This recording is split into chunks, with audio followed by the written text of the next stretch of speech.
What's going on, guys? It's Swingit here, back with another video. Yes, I haven't really filmed the video or anything in a long time.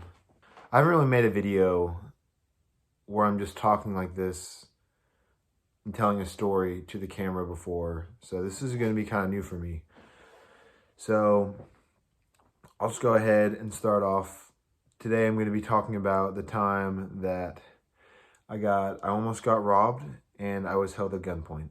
The reason I'm telling this story and why I'm telling it to you guys is because it can happen to anybody. And everybody needs to make sure they're staying safe at all times and take the proper precautions, like I should have in the situation, and I didn't.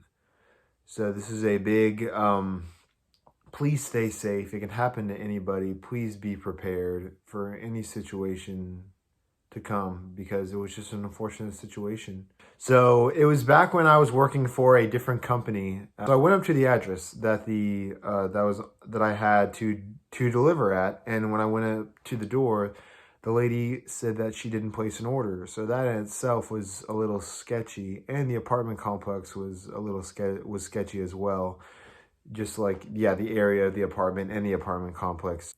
On my way back, a man approaches me out of nowhere, pulls out a pistol and says, "Give me your keys and your phone." First reaction was to try to calm the situation, because both of us were obviously, adrenaline's going and everything like that. So my first reaction after he told me to give him his keys and his phone, I just stepped back and I was just like, whoa, sir.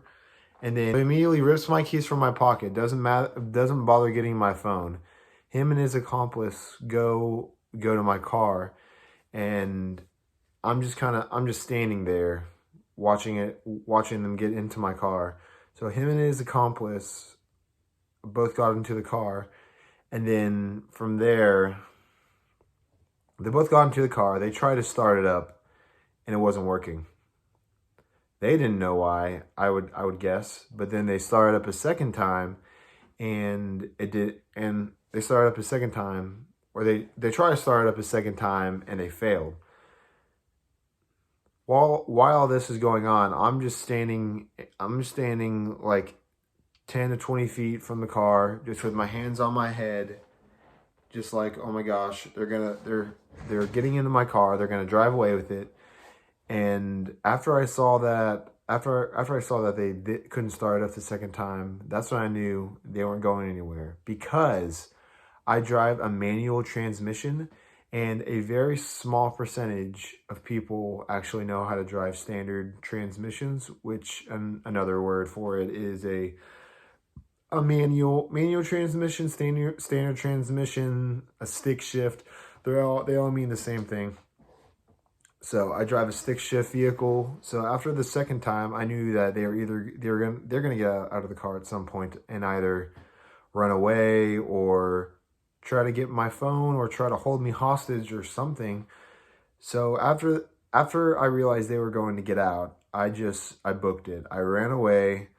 I try to run away and try to get onto the main road. As I'm running away, I run onto the main road, and on the main road, I see these bushes. So I kind of go and hide in the bushes. And from there, I proceeded to call 911, and they had someone out there like in less than a minute and a half. He was just kind of he was camping out. He might have been camping out there already, but I was on the phone with a lady, and she said she would tell me when it's safe for me to approach the scene of the crime, I guess. So when she told me that, I started to approach, and when I turned the corner, there was a police right there, which was still a bit ways away from the apartment complex, but it was still on the same road. So as I was walking back, I saw the cop right there with his lights, and then I said, "Hey, I'm the one who almost got robbed." So then we filled out a report and everything. I went in the back of his car and to like write down whatever he wanted me to on his reports and everything else. And then from there, I just had to wait for like an hour at this point, my parents had already gotten there. My mom and some of my sisters were freaking out a little bit. But yeah, from there we proceeded to like, so we pretty much had to wait an hour to an hour and a half because to actually get my car back. What happened was they left the car, they didn't take anything out of it, and they left my keys there. So they left my keys there, and then they ran away somewhere. And while this was happening, the police were trying to track him down. I couldn't actually get my car back for an hour and a half to 2 hours afterwards because these investigators getting fingerprints and just trying to get all the information they could from my car before they gave it back to me. So then once I got it, I drove it off, and that was that. It's a super scary situation, and I was not prepared. I was not prepared physically for it. Mentally, I feel like I was absolutely fine, but there's things I could have done to avoid that situation. But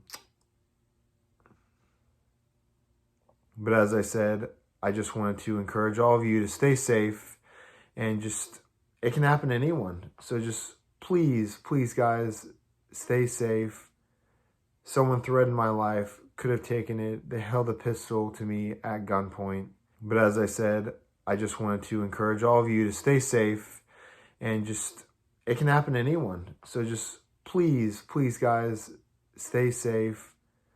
Someone threatened my life, could have taken it. They held a pistol to me at gunpoint, and it's something I wouldn't wish on anybody, even my enemies. A situation you don't know what you'll do until it happens. Thankfully, I was as calm as I was during it, and I believe I made some right decisions. This was about 2 months ago when it actually happened. Since then, they've actually caught the people that committed the crime. So the proper punishment will be put in place for them. So as I said, please stay safe, be prepared. Thank you guys so much for watching. If you want to see any story times or anything else like this at all in the future, just let me know in the comment section below. And I'll see you guys in the next video. Thanks, guys.